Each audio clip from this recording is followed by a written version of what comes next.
Hello, my name is Gage Garcia. I am the instructor for U.S. History 2, as well as World History for one of the classes.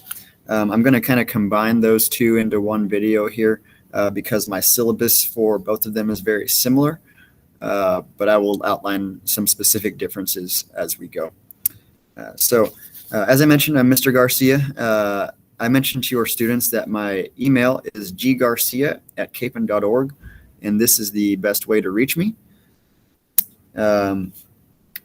For the U.S. History 2, our course is kind of gearing towards 1900 to present, and it's U.S. history specifically. Our world history class is really, beginning of civilization to present, but for the entire world. So there's really a lot more ground to cover, and obviously we'll be a little more broad in that class, where U.S. History 2 will get a little more specific. Required materials for both is they've each got a textbook. I've told them that for the U.S. 2 specifically, they don't need to bring it every day. I'll tell them when to bring it, but it is a useful tool for passing tests. Our world history, they need to bring it every day until I say otherwise. But again, the textbook will be a useful and invaluable material for them achieving the highest grade that they can in this class. They need a pen or pencil, notebook, Chromebook, and for recommended organizational purposes, they need a folder or binder. As far as grading goes, I do kind of a total points model where 80% of the grade is the total points of assignments, projects, quizzes, and tests. 10% of the grade is your final, and 10% of the grade is the participation.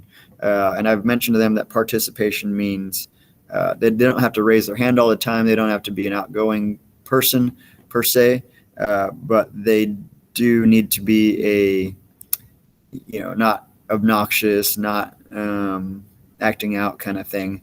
And they'll all get the full points as long as they do things right there.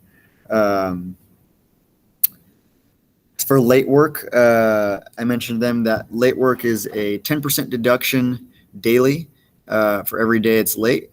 So I will accept late work. Of course, I don't prefer late work, and they will do much better if they get it in on time. If they are absent, it's their responsibility to reach out to me to check the Google Classroom or whatever, just to make sure that they get the work or to know what work they needed to do when they were gone.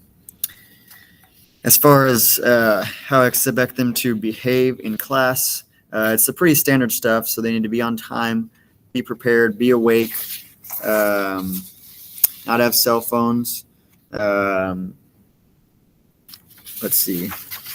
Be reverent for prayer, be in uniform, not have food. They're allowed to have water. Water has to be in clear containers, and they should have water. Water's good for hydration.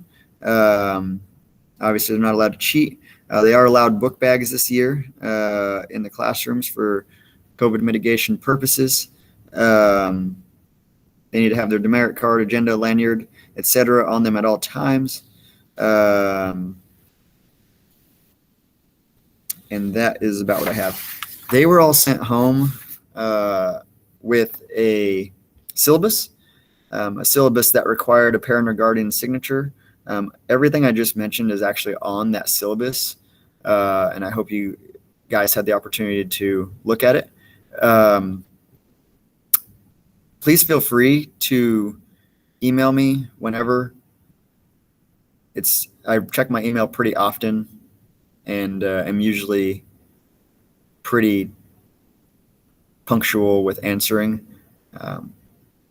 If I don't know the answer to something that you have a question on or something, I will find out and I'll get the answer.